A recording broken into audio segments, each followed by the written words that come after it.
Hey there YouTube, and welcome to my last worst to best list on Final Fantasy VI. Today, we are looking at the worst to best characters in Final Fantasy VI. The characters themselves, and yes, I do realize I'll be stepping on a great many toes in this video. I am prepared for the flaming. The ranking will be changed up a bit as we have learned from the Espers video and the rubric, using the right word right now, right? We'll be looking at the story of the characters and we'll include the amount of screen time they get, how the story folds out, and how impactful they actually are to it, and the backstory to the characters as is things that happen off screen but are still important to the character. The second part we will look at is their special skill. Since everyone, aside from Umaro and Gogo, can learn magic, we will be omitting that and looking at their class skill. We have done some best to worst videos on specific characters and how the abilities rank inside that skill. Now we'll look more at how useful that skill is in relation to the party. The last portion we'll look at is how useful the character is over the game. How often do we have access to them? How good are they with the party? With magic and without magic, do they require a lot of synergy, or are they good standalone characters that you'll always want in the party? Things like this. One thing you must realize about this list is it's going to be rather subjective. I try to be rather unbiased, but at the end of the day, I have feelings too, and while I tried to kill most of them, I know some squeak through, but otherwise, on with the list! Number 14, Umaro. A friend of the Moogles, and definitely our youngest character at age 4. There isn't a lot to say about him other than he is the protector of the Moogles in the World of Ruin. He agrees to join you and fight only if you have Mog, his only friend up to this point. Inside your party, he is a pure berserker. You can throw some relics on him to make him have a couple of extra abilities, such as chucking your party members at enemies or a big blizzard ability. These are just all add to the randomness. He will still be berserked when this happens, it just adds extra things that could happen, but it's still all random. This is a pretty bare bones last minute character that most people only really like for the memes. His story is quite lacking with a 1 out of 5. His abilities, while being able to enhance via relics, are still pretty blah for a 1.5 out of 5, and his usefulness in the party will feel quite limited compared to others. While some gear like the snow muffler can turn him quite tanky, we can do better. Still only gonna give him a 1.5 out of 5 for a total score of 4 out of 15. Number 13 brings in Gao. Oh, Locke, another berserker character, but also somewhat of a blue mage style berserker. Gao was thrown to the wolves, like literally thrown to him, as his dad had a mental breakdown upon his mother's death. Convinced Gao was a demon, his father ran to the Veldt and abandoned Gao in the wilderness. Part of the delusion was his father convincing himself everything was a dream and he never had a wife or a son. Gao doesn't have a ton of development until later on in the game when the crew tries to dress Gao up all fancy to meet his father, only for it to kinda end in heartbreak. Gao comes to terms with the situation, happy with the knowledge that his father is still alive. It is quite heartwarming, and you see your party getting together and having a good time, just hanging out, and it's actually a really fun scene. Sadly, aside from this, Gao just kinda tags along for the ride for the most part. He is known for his rage ability, which we know I'm not a huge fan of. With a 50-50 chance of using either a fun ability or a physical, it's up to the RNG gods. He's a pretty selfish character, doing what he wants when he wants with his ability, and for control freaks, such as I, it can be rather irksome.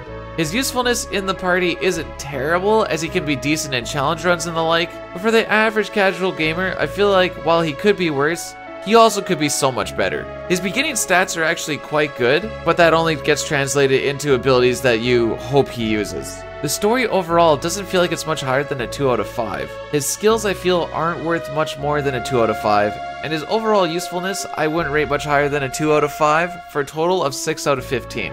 This is one where I know people will want to know where I live for this frickery. Number 12 is Mog. In a sense, he is the leader of the Moogle crew. When Terra falls down the hole, the Moogles rally around Locke to help fight off the Narsh guard and his minions. This is the last we see of Mog, other than the mini narrator between the scenarios. Later in the World of Balance, you can save him from the lone wolf pickpocket. Not a lot as far as story, but he does join you on this journey at this point. In the World of Ruin, he's chilling by himself in Narsh and waiting as the lone Moogle as all his friends have died. Well, almost all his friends. He did make friends with the Yeti, also chilling in Narsh. Mog doesn't have much impact on the story aside from the opening and telling us to check out Umaro. His dance ability does have uses, but it turns him into, oh look, another Berserker with a chance of 4 attacks. He can be a decent Dragoon character with the access to spears, but his biggest usefulness in the party is the Moogle Charm. Being able to run around the world and skip all encounters is his big godsend. 1.5 out of 5 on the story, 2 out of 5 on the skills, and 3 out of 5 on his usefulness. This brings a total of 6.5 out of 15 score, and we all know exactly why we want to grab Mog for the most part. At number 11, we have Relm. Adopted by an old man in the town of Thamasa after her departed mother, she grew up not knowing either of her parents. Born with the ability to bring paintings to life and possibly even attack, she can be quite a force to be reckoned with for such a young child. Being so young, she is loud and says what she thinks. Relm's effect on the story isn't very high, aside from her snapping Strago out of his trance after he joins a cult in the world of Ruin. She is also caught drawing and haunting Alzur's mansion until that curse is broken. There is some implication that she is Shadow's daughter, especially with her connection to Interceptor. While it's not explicitly said, it is heavily implied. Her ability can change from Sketch, which isn't super useful in the grand scheme, to Control. While also not the greatest tool, it is more useful as you can prevent an enemy from attacking and choose an attack from his arsenal. While her skills may not be the best, her starting with the best magic stat is quite useful. She's mostly hurt from joining the team so late that she'll miss out on early stat boosts from Espers. Her story involvement is a low 2 out of 5, mostly carried by the Shadow Strago arc. The skills can be useful in niche situations but require some luck to land for a 2 out of 5. But her high magic stat and good gear such as Behemoth and Cathood can make her quite a good character. 3 out of 5 usefulness for a grand total of 7 out of 15. She's good with some magical work, but comes in late and that's what hurts her along with lacking story. Number 10, we have Locke. I'm sure about half the viewers right now are pausing so that they can complain in the comments, and I'm here for it. This is a character raised by his father who was a world-traveling treasure hunter. After his death, Locke fell in love with a woman named Rachel whom he took on an adventure leading to losing her memory. Rejected not only by the town, but his love as well, Locke left only to come back a year later to find the town had been attacked by the Empire and Rachel had been killed. Joining the Returners is where we meet our hero, first coming to save Terra in the Narsh Mines. Locke follows us through most of the journey, being the main male hero, and has a will they won't they thing once we get General Celes to join the party. Being a requirement in some spots puts the spotlight on him a lot, and later on he finds the Phoenix Esper to bring Rachel to life, only for her to carry on. The weird thing about the whole situation is while he is the forefront of the story as the lead main character, he doesn't really do much. He's always there and he's always talking, but it kind of feels like Indiana Jones, where if you took him out of the story, most of the events would just go on as normal, other than a few key events. He is the thief of the party, and not a good one. Relying on this guy to steal can cause a lot of heartache at times, even with a relic to boost his chance. He is useful to the party in the sense he is there from the start and forced in a few spots. The speed and ability to attack with wing edges in the back are the saving grace in my mind. The story of this dude, albeit tragic, is also lackluster once he joins the party for a 3 out of 5. The steal ability has good rewards, but he can really drag fights down with our massive disappointment of a man for a 2 out of 5, and the usefulness, while being forced at times, still comes out at a 3 out of 5 for a total of 8.5 out of 15. At number 9, we have In Shadow. Careful, bud, or you're gonna cut yourself on all that edge. He is the assassin with a dark past and even darker intentions if the money is worth it. Formerly known as Clyde, he and his partner Barum were train robbers. After a job which netted more than 1 million gil, Barum decided that they should call themselves the Shadow Bandits. After Barum dying and Clyde leaving him behind instead of killing Barum, as per his own request, he took on the alias Shadow and became a mercenary assassin a while after. His involvement through the story isn't huge for the most part. There's a few spots where he'll offer to join you but can randomly leave when he wants, barring a few specific locations. He will later join us with the Empire to head to Thamasa, where during a burning house he saves us only when he realizes his dog has left to save the little girl in the house. After the Empire tried to kill Shadow during the floating continent, he manages to get onto the landmass and capture Kefka and the statues, giving the party a chance to escape. The party can wait for Shadow and avoid his demise, or leave instantly. And this is where Shadow could die. From this point on, Shadow doesn't really do anything else but follow the party along, and then choose to die in the ending, waiting for Barum to come and find him. As far as his ability goes, he has the throw ability, allowing you to throw numerous skeins, edges, and weapons in your inventory. Aside from what it gives you, Shadow is known for his speed. The skeins are mostly used to give you access to magical abilities before you actually get magic. Once you start to get espers, you can start doing magical attacks without having to buy all those consumables. This is a character carried by his backstory and his mid-game involvement, as other than that, he isn't really existent for a 3 out of 5. The throw ability can be useful, but beware that there's always a cost to it, which is the main drawback for it, for another 3 out of 5. Finally, his usefulness in the party is a 2.5 out of 5, as he can leave your party in different times until floating continent and on, making you not really want him to be in your party, as he could be a wasted party slot. 8.5 out of 15. Number 8, the Old Man Strago. This kind old man is a descendant of one of the Magi warriors, and he carries that spirit on in the magical village of Thamasa. Strago adopts Relm, though the lore behind if her mother dies or just leaves town is unknown. Strago and the mayor Gung-Ho have together been hunting a monster named Haydn, which is the main goal of this to overcome throughout his life. He gets the crew to help save Relm from a burning house and later takes them to the mountain, to the statues, and info dumps us on all of their lore. Later on, we find him joining a cult to which Relm would snap him out of. For an old man, he sure does get around if we're gonna be real. I know the story doesn't seem super involved, but with how much variety there is and how many angles we get to see, I love the story far more than I should. It's also nice seeing the people around town talk about Strago and his loving heart, taking a kid in that he doesn't even know and making her one of his own. The lore ability can be quite useful. Sure, there is some stinkers, but a bunch are also quite powerful and hit elements we typically don't have. The biggest issue for Strago is while I enjoy using him for a lot of varieties of spells, he comes in quite late. He's basically just a World of Ruin character for the most part. 3 out of 5 on the story, completely biased. 3 out of 5 on his lore ability, and 3 out of 5 on his party usefulness. Even though he can't be used for half the game, the other half, I very much enjoy his presence for a total of 9 out of 15. Number 7, rolls on in, Setzer. This character is essentially, we're friends with him because he has a trampoline, but with an airship instead. Made wealthy by the Empire, after a successful attempt of stealing the opera star Maria, later he finds out to be Celes. He joins our party via a coin flip with a cheated coin. Setzer is the reason we get not 1, but 2 airships throughout our journey. This alone makes him pivotal to the plot and the party usefulness. He is also the star in a few cutscenes, such as the dressing of Gao to meet his father, letting everyone know that at least one person in the party knows how to dress. While he is typically jovial and carefree, when he talks about his friend Daryl and their racing ships together and how much he misses her, you can tell the pain and loss he feels deep down, really pulling this character to completion. He has the slot ability, which, depending on version, can determine how useful he is. Whether you can manipulate an insta-kill Joker Doom or not, it's a fun ability. His story involvement I give a 3.5 out of 5. The slots ability I'll split to a 3 out of 5 over all the variations of the game. And overall, his usefulness to the party is only a 2.5 out of 5, since his main draw aside from the airships is slots or Genji gloves and dice, which are either really good or really not, depending on Lady Luck. Total score, 9 out of 15. Number 6, I have Celes. Second bestest girl. I wish I could have placed her higher, but let's go into why she isn't. Despite the fact that she is the main focus in World of Ruin, she is also not really involved much in the World of Ruin. Her arc is nearly finished by the time you leave Solitary Island, and is basically done upon finding Locke. She is the product of successful Magitech soldier experimentation and training. Basically the perfect soldier, and at such a young age. Her main arc, aside from pretending to sing to lure Setzer into a kidnapping, is fighting against the Empire after being jailed and tortured for questioning Imperial practices. Saved by Locke, she and him will have an entire will they won't they for majority of the game, bordering on annoying and at times, petty. Despite all that, I enjoy her because she shows the true despair that could be felt at the start of the World of Ruin, if Sid dies. Sometimes looked at as the main character of the game, I will have to disagree, but she can come in for a close second.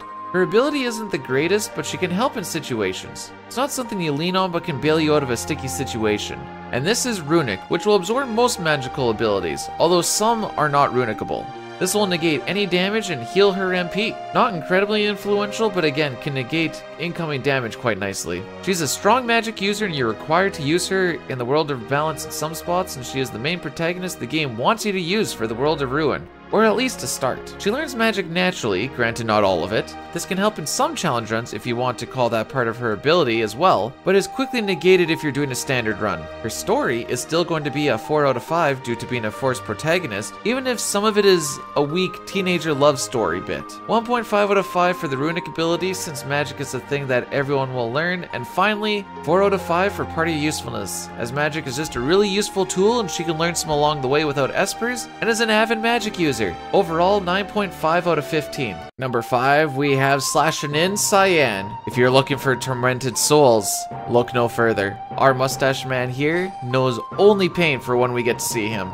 After Kefka poisons Doma, he witnesses everyone he knows and loves die, including his beloved wife and child. While being forced into Magitech armor, Cyan also has a lack of understanding and fear of machinery. All of these tie into his struggles and turmoils, as well as his main motivational drive throughout our story. For a character who goes full rage mode after his entire castle has died, he's actually well composed for the rest of the story. This is our samurai stoic soldier character, the moral compass, and also, he is the old guy. Later in the game, once the world is destroyed, Cyan goes the way of the catfish. We can spin it as he's learning to love again, despite being a love letter sender and never actually meeting the poor lady, and her not even knowing that it's him, but actually her old boyfriend who is dead. After this, we hit the entire dreamscape section, where Cyan learns to move on not only from his fear of machinery, but also the passing of his family. This unlocks his full potential to take on anything in his path. Cyan uses sword tech, which has varying degrees of usefulness. Some are physical and ignore defense, which is good since his attack power is quite strong. The downside is a good chunk of them are based off of his magic stat, which is utter trash. For the story aspect, I feel like Cyan is a solid 4 with his bumps, bruises, and redemption arc. His sword tech skill isn't the greatest, but it can help out, especially early game, for a 3 out of 5. And overall, he seems like a 3 out of 5 party synergy character for a 10 out of 15. At number 4, we have Gogo, the Mimic character. Found in the Zone Eater in the World of Ruin, Gogo is a complete mystery. We know nothing about Gogo aside from the fact they have mastery over mimicry and is willing to help us after we tell them our tale. There is a lot of speculation over who people think is Gogo. Let me know down below who you think Gogo is and why. Gogo's story is pretty weak and it's just sort of there. However, the reason Gogo is so high up on this list is because of the mimicry. Gogo can equip any and every skill in the game. The only thing you would not be able to equip for his skill is Throw if you don't save Shadow on the floating continent, because he can't mimic it because Shadow is dead. Gogo also has pretty decent starting stats and can equip a lot of different equipment. Not everything, but it also isn't too far off. This means Gogo is just a solid pick since they are literally perfect for synergy and skills. You can build your character. You can't go wrong with a character who can just do everything. 1 out of 5 for the story, because even though the mystery makes speculation really fun, doesn't mean that the story is actually good. 5 out of 5 for both the skills and the usefulness for a total of 11 out of 15. At number 3, we have the Muscle Man Sabin, one of the twins of the Figaro brothers, but not the king of Figaro. You see, when the king and queen were no more for the castle, the brothers had a discussion about who would be the new leader of the nation. We will go over it a little bit more later, but for now we'll just say that Sabin got what he wished for and didn't become king to be his own man out in the world. Training in martial arts, Sabin is a lot more uncouth and definitely more chiseled than his brother. He's always with you throughout the story, pushing to get to Kefka, wanting to help the returners, and just being an all-around great guy. You can tell what sort of character he has when heading into Zen in the World of Ruin, and he's holding up a house that's starting to crumble down, and there's a child inside. Sabin there is holding the house to buy the kids some time so that we can go in there and save them. Sabin, being the buff muffin he is all about the martial arts, and in this game it's called Blitz. He has quite good starting stats, but one we usually have to look at for Sabin is his magic stat. You see, his most devastating attacks are magical. The only issue I have with Blitz is its inability to target. If you were able to target with Blitz, life would just be incredibly unfair for the enemies and Sabin would be so broken. While this is the case with Blitz, some are multi-target with things like Airblade, which also hit quite hard. I think he has quite a compelling story that I think everyone should look into for 4 out of 5. He's always a welcome member in my party, and even though blitzes can hit the wrong target at times, I'll still give it a 3.5 out of 5. Him being somewhat reliant on magic also makes him an okay caster as well. I would say that he has a 4 out of 5 usefulness rating, 11.5 out of 15 character, and also literal muscle goals. Number 2, we have Terra. This is what I would call our main protagonist throughout the entire game. She loses the spotlight a bit in the World of Ruin, but she kind of gains it back as well. Born a half Esper, half human, she was raised and brainwashed by the Empire to be a product of destruction.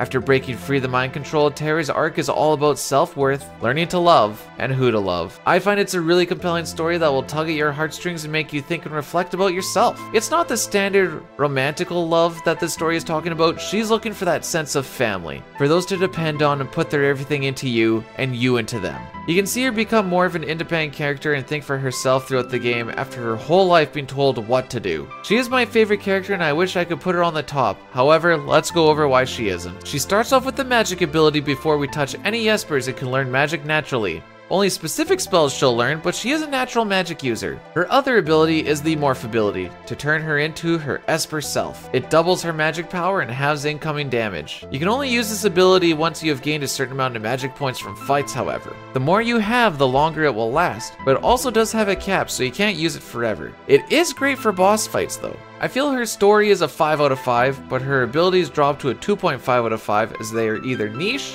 like Morph, or accessible to everyone at some point, like Magic. Still a 4 out of 5 as her magic stat is quite good being a natural magic user. This brings her to 11.5 out of 15, and she is always going to be my favorite character. And at the top, we have Edgar. This leaves the best character overall, and it's my boy Edgar. He is the king of Figaro. We talk about it a little bit with Sabin, but let's go over it some more. The night that Sabin and Edgar figure out who's going to be a king on a starry night is when Edgar decides they'll figure it out over a coin flip. What Sabin doesn't know is even though the coin flip appeared to be fair, it was a coin with the same picture on both sides. Some would call it a double-sided coin, but as I was typing this, I realized every coin is double-sided. What is different is if they have different pictures or the same picture. Anywho, Edgar sacrificed his freedom and took on the duties of a king so that his brother could live the life he wanted. While this shows that he is a stand-up guy with a great heart, he maybe loves a little too much.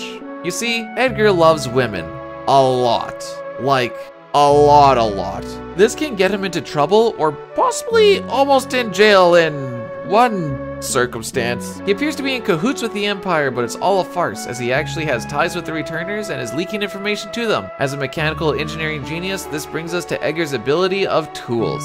Super broken early game, very strong late game. He is a great character to have. Like his brother, his starting stats are quite good as well, which makes building him into a powerhouse quite easy. I don't feel his story is as fun as Sabin's, but it's still pretty good, especially since he comes in early and ties a lot with Sabin for a 3.5 out of 5. The skills and how good of a teammate he is brings him over Sabin with a 4.5 out of 5 and a 4 out of 5 usefulness. Honestly, if you have the top 3 characters here in your party most of the time, you're going to be sitting in a good spot. So there it is, my probably pretty biased list of characters in Final Fantasy VI. I know there'll be some tilted people about certain placements and why, so let me know down below who's your favorite and why. We can even go further and let me know what your favorite team is. As always, let me know if there's something that was missed that you would like to mention or expand on. I didn't break down the entirety of the character stories since then this video would be forever and a half long, and I already did one of those videos. Leave a like if you feel obliged, and I'll see you guys in the next one.